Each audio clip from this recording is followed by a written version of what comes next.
Hello everyone, फिर से आपका स्वागत है। आज हम इग्नू बीएससी चैप्टर नंबर 3 का पार्ट 2 करने जा रहे हैं और बिना किसी देरी के आज मजेदार तरीके से जो मैथ्स इसमें बची है उसको सीखते हैं, स्टार्ट करते हैं। अब ना हमारे लिए सबसे पहले जो टॉपिक इंट्रोड्यूस हुआ है वो है जनरल एंड पर्टिकुलर सॉल्यूशन। और हम जो पढ़ रहे थे वो क्या है? वो है ऑर्डिनरी डिफरेंशियल इक्वेशन। अब इसमें जनरल और पर्टिकुलर सॉल्यूशन का क्या मतलब होता है, थोड़ा सा फोकस करना बात को समझने में। देखो, जब हम जनरल सॉल्यूशन की बात कर रहे होते हैं तो कोई भी इंटीग्रेशन जब हम सॉल्व करें, लेट्स बी से कि अगर हमें इसको इंटीग्रेट करना है, ठीक है ना, तो इसका आंसर जो है वो क्या आएगा? x² 2 प्लस में एक कांस्टेंट, ये कांस्टेंट होता है, ये बात सबको पता है।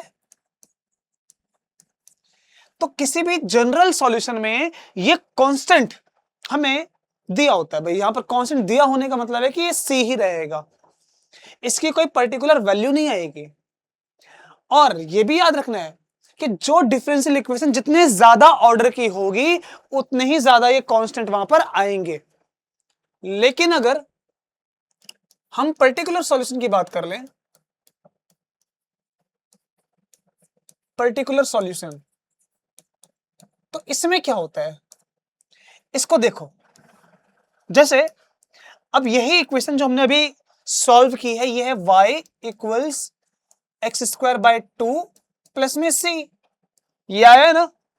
अब पर्टिकुलर में एक खास चीज ये होती है कि हमें ऑलरेडी वो y और x की वैल्यू दे देगा इनिशियल और बोलेगा कि चलो अब इक्वेशन फाइंड करो। जैसे वो बोल देगा कि y इक्वल्स टू 2 है जब x इक्वल्स टू 0 है। अब अगर ऐसा है तो भाई जरा वैल्यू रखो, ये 2 हो जाएगा, वो 0 हो जाएगा, केवल c बचेगा। तो c की वैल्यू कितनी आ गई? 2। तो पर्टिकुलर सॉल्यूशन में हम इस कांस्टेंट की वैल्यू फाइंड कर सकते हैं और उसके बाद इक्वेशन को ऐसे लिख सकते हैं, इस तरह से। तो ये हो गया पर्टिकुलर सॉल्यूशन और ये हो गया इसका जनरल सॉल्यूशन। ये बात समझ में आ गई ना? चलो आगे बढ़ते हैं। अच्छा, अब है इनिशियल वैल्यू प्रॉब्लम और बाउंड्री प्रॉब्लम। अब इनिशियल वैल्यू प्रॉब्लम से आप क्या समझते हैं, तो सुनो बात ध्यान से। अगर एक बॉल को मैं थ्रो करता हूं, सपोज कि ये एक बॉल है जिसको मैं ऊपर की तरफ फेंकता हूं, ठीक है, और मैंने स्टार्टिंग में बता दिया कि ये किस पोजीशन से फेंकी गई है। किसी बिल्डिंग के ऊपर से ये फेंकी गई है। मैंने उसकी पोजीशन आपको दे दी, इसकी इनिशियल वैल्यू दे दी मैंने, इनिशियल वेलोसिटी। तो अगर ये मेरे पास इनिशियली कंडीशन गिवन है तो मैं इसकी मैक्सिमम हाइट बता सकता हूं कि मैक्सिमम हाइट कहां तक पहुंचेगा, ये टाइम कितना लेगा, ये ग्राउंड पे आने पे टाइम कितना लेगा, या ये उसी पोजीशन पर आने पे कितना टाइम लेगा। तो इनिशियल वैल्यू प्रॉब्लम में यही होता है कि हमें इनिशियल वाली सारी कंडीशन दे दी होती है, फिर हमें जो आगे की वैल्यू फाइंड करनी होती है हम उसको फाइंड कर सकते हैं। लेकिन जब बाउंड्री वैल्यू प्रॉब्लम की बात करते हैं तो वहां पर मिड का पार्ट, मिड का पोर्शन गिवन होता है। जैसे फॉर एग्जाम्पल मान के चलो कि अगर एक रोप है इन केस, ठीक है ना, इस तरह से हम इसको स्विंग कर रहे हैं, ऐसे हम जो जोर से मारा तो रोप में ऐसे एक वेव बनेगी। हम जैसे रस्सा कभी खेलते हैं बचपन में ना, ऐसे करके घुमाते हैं रस्सी को, तो वो ऐसे करके एक बनाएगी वेव, ठीक है ना, वो ऐसे ऊपर नीचे ऐसे करके बनाएगी। अब बाउंड्री वैल्यू प्रॉब्लम है ना, उसकी बाउंड्री यानी कि हम इसकी एक मिड की पोजीशन को यहां डिस्क्राइब कर देते हैं कि देखो इनिशियल में इनिशियल की कंडीशन दी है, लेकिन बाउंड्री वैल्यू प्रॉब्लम में हमने इसकी मिड की कंडीशन, बीच की प्रॉब्लम को बताया कि इसकी वैल्यू कितनी है। हमने बता दिया कि इसकी वैल्यू यहां पर 0 है, कहां पर? कुछ डिस्टेंस पर, ठीक है ना। तो ऐसे में हम फिर इसकी इस कंडीशन को और इस कंडीशन को फाइंड कर सकते हैं या करते हैं। तो बाउंड्री वैल्यू प्रॉब्लम में यही होता है कि मिड की कंडीशन गिवन है। जैसे कि अगर एक रॉड को गर्म कर रहे हैं, है ना, तो उसके स्टार्टिंग में हमने 100 डिग्री सेल्सियस टेम्परेचर बढ़ाया है, एक तरफ हमने यहाँ पर रॉड से कनेक्ट करके पानी को रखा हुआ है, बर्फ को रखा है। तो मिड में टेम्परेचर कितना है हमें ये इंफॉर्मेशन दी होती है। बात समझ में आ रही है ना? तो वो बाउंड्री वैल्यू प्रॉब्लम में आता है। और इनिशियल वैल्यू प्रॉब्लम में हमें इनिशियल कंडीशन दी होती है। चलो अब थोड़ा सा आगे और चीजों सीखो। अब मेथड ऑफ सेपरेबल वेरिएबल, ये जो इंटीग्रेशन का तरीका है डिफरेंशियल इक्वेशन में, जब हम सॉल्व करते हैं, जब डिफरेंशियल इक्वेशन सॉल्व की जाती है उस टाइम पर, फिर से जब हम डिफरेंशियल इक्वेशन सॉल्व करेंगे उस समय हमसे बोलेगा कि आप इसको सॉल्व करो। कैसे करो? हमारे पास अलग अलग मेथड है, मेथड ऑफ सब्स्टिट्यूशन है, मेथड ऑफ सेपरेशन वेरिएबल है, तो ये हम मेथड सीखने जा रहे हैं। जैसे मान के चलो कि अगर मुझे एक कंडीशन दी हो, मैंने कहा y plus 1 dy by D X equals to x या x स्क्वायर, तो यहां पर हम इसको सॉल्व करेंगे। कैसे करेंगे? तो सुनो, ये जो सेपरेबल वेरिएबल है इसका मतलब है कि x वाले को x के साथ अलग कर लो, y वाले को y के साथ, तो इस dx को वहां, y को यहीं पर रहने दो, तो ये ऐसे बन जाएगा, और ये dx x स्क्वायर के साथ। अब इसको इंटीग्रेट करना है, इसको भी इंटीग्रेट करना है। जब इसको इंटीग्रेट कर लेंगे वो हमारा होगा solution of differential equation. Method कौन सा लगाया? हमने मेथड यूज किया है मेथड ऑफ सेपरेबल वेरिएबल्स। बात समझ में आई? इसको कैसे करना है मैं आगे बताऊंगा, लेकिन y वाले एक तरफ किए, x वाले एक तरफ किए, ये हमारी टेक्निक है ना, इस वाले मेथड में ये टेक्निक है। अब जरा एक क्वेश्चन पे नजर मारो, तो हमें एक क्वेश्चन दिया है इस तरह से कि y plus 1 y dash plus x equals 0, और इनकी हमें y और x की वैल्यू दे रखी है, तो हमें सॉल्व करना है। क्या लिखा है पढ़ के देखो जरा क्वेश्चन। भाई साहब ये दे रहा है कि solve the first order ordinary differential equation. अब सॉल्व करने के लिए बोला है, लेकिन हम किस मेथड से करें? अभी हम जो मेथड पढ़ रहे हैं वो कौन सा है? मेथड ऑफ सेपरेबल वेरिएबल, उसके साथ हम सॉल्व कर लेंगे। आगे जो आने वाले मेथड होंगे वो कब यूज किए जाते हैं वो मैं आपको सिखा दूंगा, और सेपरेशन ऑफ वेरिएबल कब लगाते हैं वो भी सिखाता हूं मैं। अभी तो चलो मैं जनरली सॉल्व करना बता रहा हूं, लेकिन यूज कब कब करें ये मैं आपको अलग से सिखा दूंगा, ठीक है ना। ये जो y डैश है, एक बार नोट करना कि जो y डैश है उसको हम लिखते हैं dy बाई डी एक्स, और अगर y डबल डैश दिया हो ना, इसका मतलब है कि सेकेंड ऑर्डर डेरिवेटिव है, सेकेंड ऑर्डर डेरिवेटिव। चलो इसको सॉल्व करते हैं। y plus 1 dy by D x, x को अलग कर लेंगे तो माइनस एक्स हो जाएगा, और ये लिखेंगे y plus 1 dy equals to minus X D X. ये अभी सॉल्व नहीं किया, अभी इंटीग्रेट करना है अपने को। पीछे तो मैंने बस एक एग्जांपल लिया था थोड़ा सा, चलो इंटीग्रेट करते हैं यहां पर हम। सो लेट्स वी डू, इसको इंटीग्रेट करेंगे तो क्या होगा भाई, y के साथ dy करेंगे तो ये आ जाएगा y स्क्वायर बाय 2 प्लस 1 को dy से करेंगे बचेगा y, ठीक है। और साथ में ये जो हमारे पास यहां दिया है ये बचेगा minus X square by 2 plus में एक कांस्टेंट आ जाएगा। अब इस कांस्टेंट की वैल्यू अपने को y से निकालनी, जो इनिशियल वैल्यू दी गई है। Now for y equals to 2 at x equal 0, यानी कि y की वैल्यू 2 कब है? जब x 0 है। चलो रख के देखो, तो 2 रखेंगे, 2 का स्क्वायर 4 बाई 2 2, y की वैल्यू 2, x की वैल्यू 0, बचेगा c, तो c की वैल्यू कितनी आ गई भाई साहब? 4 आ गई। हमें अब इस वैल्यू को वहां पुट करना है और हमारा आंसर आ जाएगा। करें इसको, मैं ऊपर कर देता हूं, ठीक है ना, यहां पर ये बचेगा y square by 2 plus y equals minus X square by 2 और c की value 4। So this is our final answer. ये हमने सॉल्व कर लिया, ये इनिशियल कंडीशन गिवन थी इसलिए। बात समझ में आई ना? आसान है बहुत ज्यादा, और ज्यादा घबराने की कोई दिक्कत नहीं है। आपने 12th में भी किया होगा, जिन्होंने नहीं किया है वो ध्यान से सीखते जाओ, ठीक है ना। और मैं कोशिश करूंगा कि देखो जितनी भी मैथमेटिक्स हो गई है अब नीड के अकॉर्डिंग पढ़ेंगे। हम नेक्स्ट क्लास से अब जो चैप्टर 2 बुक 2 है उसको स्टार्ट करेंगे, जिसमें हम न्यूटन्स के लॉज वगैरह से डील करेंगे, तो उसके लिए रेडी रहना, ठीक है। वो अच्छा रहेगा, मजेदार टॉपिक। अच्छा जरा एक ये भी क्वेश्चन देख लो, एग्जांपल 3.2। यह रेडियो एक्टिव डीके और एक्सपोनेंशियल डीके। बोले तो अगर कोई भी न्यूक्लियस या कोई भी मान लो एटम है, जब उसका न्यूक्लियस ब्रेक होता है तो किस रेट से ब्रेक होगा, ये हम पता लगा सकते हैं, ये हम कैलकुलेट करते हैं। कि उसके डिसइंटीग्रेशन का रेट क्या है, ठीक है ना, कितने पार्टिकल्स में से बाहर निकल रहे हैं उस एटम की कंडीशन जानकर। एनीवेज ज्यादा हम अभी इसके डिटेल में नहीं जा रहे, हमें बस अभी सॉल्व करना है। तो हमें सॉल्व करने के लिए दिया है D of N by D T equals to minus lambda N, और जो एन है वो टी पे डिपेंड करता है, ठीक है ना, डिपेंड करता है यानी कि हम इसको लिख सकते हैं, कांस्टेंट नहीं है एन। तो डी टी उधर जाएगा, ये आ जाएगा एन, ये जो एन है वो डिवाइड में आ जाएगा, और डी टी उधर आ जाएगा माइनस लैम्डा डी टी। और इसको सॉल्व करेंगे, it will B log natural है ना एल एन, और वो बचेगा माइनस लैम्डा, इंटीग्रेट अगर करते हैं तो let's minus lambda T plus में लॉग सी, सी के साथ है ना कांस्टेंट, आप इसको सी लिखो चाहे लॉग सी, एक ही बात है, उसकी कोई दिक्कत नहीं है। तो ये आ गया हमारा सॉल्यूशन, लेकिन इसको हमें एक्सपोनेंशियल फॉर्म में दिखलाना है, तो इसको कर सकते हैं अपन सॉल्व। कैसे?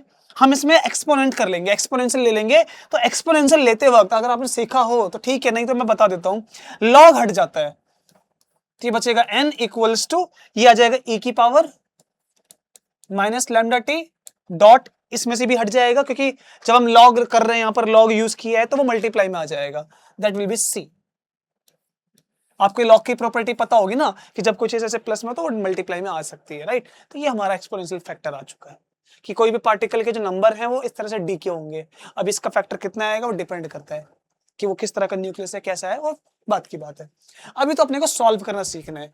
ये बात समझ में आई है जो यहां तक की है? आगे बढ़ते हैं अपन। अरे ये देखो भाई, बहुत मजेदार क्वेश्चन है, बहुत अच्छा क्वेश्चन है। अगर इस क्वेश्चन को आप कर रहे हो तो मजा आ जाएगा। कैसे आएगा देखो, अब इसमें जैसे दिया हुआ है कि a particle falling under the force of gravity. अब जब एक पार्टिकल को ग्रेविटी के अंडर फॉल करते हैं तो हमने पढ़ा है टर्मिनल वेलोसिटी, कि कुछ टाइम के बाद उसमें टर्मिनल वेलोसिटी अचीव हो जाती है। पता है एक इंपॉर्टेंट फैक्टर क्या है? फिजिक्स पढ़ रहे हैं तो जिनको पता है ठीक है, नहीं पता मैं बता देता हूं कि अगर किन्हीं भी दो ऑब्जेक्ट को हम अगर ड्रॉप करेंगे, लेट मी जस्ट टेक, मान के चलो कि ये, अगर मैं यहां से इसको ड्रॉप करूं तो मैं साफ साफ एक बात जानता हूं कि सर ये दोनों के दोनों सेम रेट से नीचे आ जाएंगे, आएंगे। अब हल्का और भारी से फर्क ही नहीं पड़ा, लेकिन सच बताऊं आपको तो फर्क ये पड़ता है कि हल्का कौन है और भारी कौन है। और ये फर्क इसलिए पड़ रहा है क्योंकि हम इसको किसी मीडियम में गिरा रहे हैं, पानी में गिराते हैं या हवा में गिराते हैं, तो हवा के जो पार्टिकल्स हैं इन पे एक अपवर्ड फोर्स लगाते हैं। तो कुछ टाइम के बाद जो हल्का वाला है ना, उसकी जो ग्रेविटी की वजह से स्पीड बढ़ रही है वो बढ़ना खत्म हो जाती है। फिर से टर्मिनल वेलोसिटी कैसे समझते हैं हम? जब एक पार्टिकल को छोड़ा तो जो एयर के मॉलिक्यूल्स है वो उसको ऊपर की तरफ दबाते हैं, तो जो ऊपर की तरफ दबा रहे हैं तो कुछ टाइम के बाद जो नीचे फोर्स लग रही है और ऊपर फोर्स लग रही है दोनों बैलेंस हो जाती हैं, और पार्टिकल की स्पीड का बढ़ना ग्रेविटी की वजह से जो बढ़ रही थी ना, फिर से ग्रेविटी की वजह से जो स्पीड बढ़ रही थी वो बढ़ना बंद हो जाता है, टर्मिनेट हो जाती है। तो उस टाइम पर वो कांस्टेंट स्पीड से गिरता है, 5 की स्पीड से, 5 की स्पीड से, 5 की स्पीड से, तो वो वेलोसिटी टर्मिनल वेलोसिटी है। कौन सी है? Terminal velocity. अब अपने को यहां पर कुछ ऐसा ही करना है। देखो क्या करना है, obtain the general solution of the following ordinary differential equation two determine the effect of air resistance on a particle falling under the force of gravity. तो अपने को इसी की इक्वेशन निकालनी है और अपने को शो करना है कि इसमें टर्मिनल वेलोसिटी आ जाती है। बोला कहीं नहीं है, लेकिन अगर आपने कॉन्सेप्ट पढ़ा हो कि एयर रेजिस्टेंस का इफेक्ट क्या पड़ता है मोशन पर, तो ये चीज है टर्मिनल वेलोसिटी। करते हैं solve. M DV by D T equals M G minus K, और वेलोसिटी के साथ टाइम का फंक्शन, यानी कि वेलोसिटी टाइम पर डिपेंड कर रही है। मास से डिवाइड कर लेते हैं दोनों तरफ, तो ये बचेगा डीवी बाई डी टी, ये बचेगा जी, वो बचेगा माइनस के बाय एम वी। तो v को एक तरफ लेकर आते हैं, dt को एक तरफ। वैसे देखा है तो सारा का सारा एक ही तरफ आ जाएगा। So this will be dv divide g minus k by M V equals to dt, एक तरफ आ जाएगा। सही है ना? अब देखो जो फैक्टर हमें यहां मिला है, ध्यान से सुनना, हाँ, जो ये फैक्टर हमें मिला है इसको हम सॉल्व करने के लिए इंटीग्रेशन का जो रूल है 12th में पढ़ा है वो यूज करेंगे अपन, और यहां करेंगे हम यूज इसमें सब्स्टिट्यूशन मेथड लगाते हैं, ठीक है ना। तो वी विल सपोज कि let y equals to g minus k by M V, तो हमने इसको y में कन्वर्ट कर लिया, तो हमारा अब इंटीग्रेशन y के रिस्पेक्ट में ही सॉल्व होगा, तो dv को भी y करना पड़ेगा। कर लेते हैं अपन, कैसे करेंगे बताता हूं मैं। ये जो v है इसको dv बनाना पड़ेगा, तो डेरिवेटिव करना पड़ेगा। दिस विल बी dy, ये 0 हो जाएगा, बचेगा माइनस k बाय एम, क्योंकि 0 क्यों हो गया, क्योंकि ये कांस्टेंट है। और v को क्या लिखेंगे dv, तो dv की वैल्यू क्या आ गई, dv हो जाएगा dy minus k by M. बस अब अपने को ये सब कुछ यहां पुट करना है, ठीक है ना, करते हैं पुट यहां पर solve. So dv by dv को क्या लिखेंगे अपन, ये minus dy by k by M, ये हमने dv की जगह लिख लिया, और इसको क्या माना है, y माना है। सो this will B multiply y, मैं ब्रैकेट नहीं लिखूंगा ताकि कंफ्यूजन ना हो, मैं मल्टीप्लाई लिख देता हूं, लेट्स वी से ये लो y, ठीक है ना, equals to dt। k by m तो कांस्टेंट है, right, so we can take it out, so minus m by k हो जाएगा, राइट ना, क्योंकि जब इसको हम ऊपर लेकर लिखेंगे तो ये हो जाएगा m upon k integrate dv by y equals to dt। Fine, अब थोड़ी जगह बनाते हैं।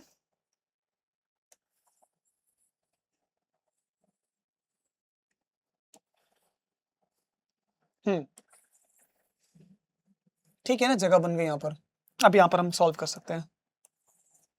So minus m by k as it is, dy by y log y equals dt को हम लिख सकते हैं t, सही है ना। और हम अगर y की इसको सॉल्व करने के लिए हम एक काम करते हैं, y को यहां रख देते हैं और उसको उधर भेजेंगे तो यह जाएगा minus k by M T. y की वैल्यू क्या है, ये रही, इसको हमें रखना पड़ेगा। So it will be g minus k by M v equals minus k by M T, सही है ना भाई। अब v निकालना है अपने को, थोड़ी सी और इसमें स्पेस बनाते हैं।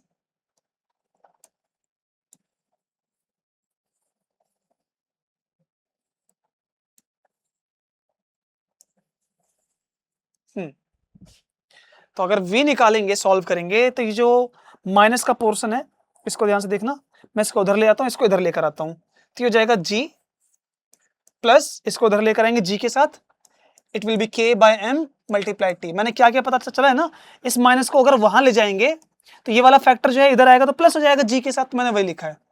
और यहाँ क्या बचेगा, k बाय m v, और v निकालने के लिए हम इसको डिवाइड कर लेते हैं, इसको उधर भेजते हैं, तो इसको इधर लेकर आएंगे ना m को, तो ये जाएगा mg डिवाइड में k आ जाएगा, क्योंकि वो है ना डिवाइड में आएगा, प्लस इसको उधर भेजेंगे तो ये कट जाएगा ना, तो यहाँ बचेगा केवल t, क्योंकि m वहां भेजेंगे, m से m कट जाएगा, k डिवाइड में लेकर आ जाएगा, इक्वल्स टू में v,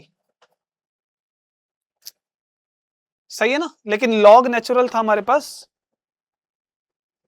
अच्छा एक चीज यहां पर देखो, थोड़ी सी गलती हो गई है, यहां हमारे पास log y था, तो इसको सॉल्व करना पड़ेगा अपने को। एक सेकंड, इसको रिवर्स ले चलते हैं, फिर सॉल्व करते हैं यहां से, ठीक है। ओके, सो log अगर है ये, तो log natural y equals to minus k by M T, इसको एक्सपोनेंशियल में करते हैं सॉल्व, तो ये हो जाएगा y equals to a to the power minus k by M multiply T, ये हो जाएगा। अब हम यहां पर y की वैल्यू रखेंगे, सो y की वैल्यू क्या थी हमारे पास, वो g minus k by M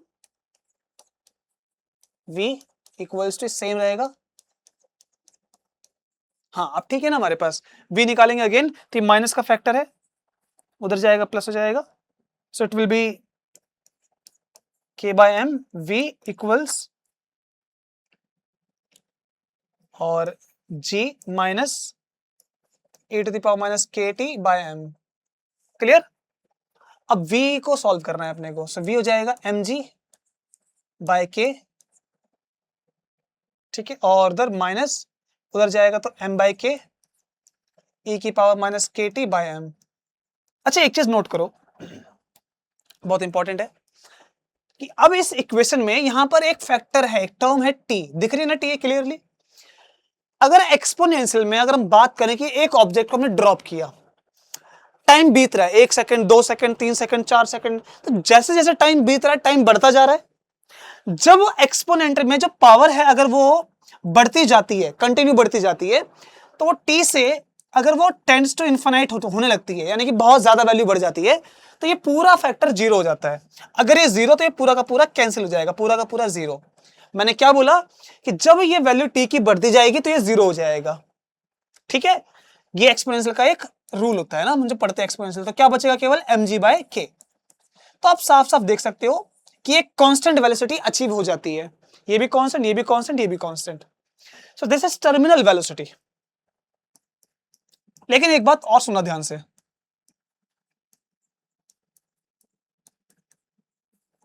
हमने बात करी कि जब टाइम बढ़ता जाता है कंटिन्यू, यही तो होता है टर्मिनल वेलोसिटी का कॉन्सेप्ट। जब दो ऑब्जेक्ट हल्का और भारी स्टार्टिंग में छोड़ेंगे ना, स्टार्टिंग में जब ड्रॉप करेंगे इन दोनों को, तो स्टार्टिंग में ये दोनों टर्मिनल वेलोसिटी अचीव नहीं करेंगे, जब टाइम ज्यादा बीत जाएगा उसके बाद अचीव होती है। ओके, 11th की फिजिक्स में पढ़ा होगा कैसे होता है ये कॉन्सेप्ट, नहीं तो मैं अभी जब हम फिजिक्स कर रहे होंगे टॉपिक आएगा समझाऊंगा कि कुछ टाइम के बाद ऐसा क्यों होता है ये तो हमने सीख लिया, लेकिन कैसे होता है ये सीखेंगे अपन। ओके ना, चलो। अच्छा अब जैसे हमारे पास ये इक्वेशन सॉल्व करने के लिए, ये सॉल्व करना अब आसान होगा आप सबके लिए, मैं इसको होमवर्क छोड़ दूं कि आप सबके लिए, बताइए, क्योंकि बहुत आसान है सॉल्व करना। Obtain the general solution. General में हमारे पास y dash is equal to minus X दिया, तो क्या लिखेंगे इसको, y dy by D X equals to minus X. Solve करेंगे तो y dy एक तरफ और x वाला फैक्टर एक तरफ। अब इसको इंटीग्रेट करना है, अब इसको सॉल्व तो सब कर लेंगे, ऐसे ही इसमें भी है, बहुत आसान है ये भी है। हमें पर्टिकुलर सॉल्यूशन के लिए y की वैल्यू दे रखी है 3 और x की वैल्यू 0, ये x की वैल्यू है, ठीक है ना। जब x की वैल्यू 0 है तो y 3 है, तो ये आप सॉल्व कर लेंगे खुद से, सेकंड वाला ए वाला भी यहां से आगे कर लेंगे आप, ठीक है ना। चलिए मिलते हैं अब अगली क्लास में नए बुक के साथ, नई बुक में जो हम चैप्टर स्टार्ट करेंगे न्यूटन्स लॉज, क्योंकि अभी मैथमेटिक्स हमने काफी सीख ली। अब जो आगे इसमें और भी मेथड थे अगर वो सीखने हैं तो बताना, अदरवाइज मैं नीड पढ़ने पे सिखा दूंगा। अगर आपको लाइन से सीखना है तो मैसेज कर दो, कमेंट डाल देना, बता देंगे, ठीक है ना। मिलते हैं अगली क्लास में।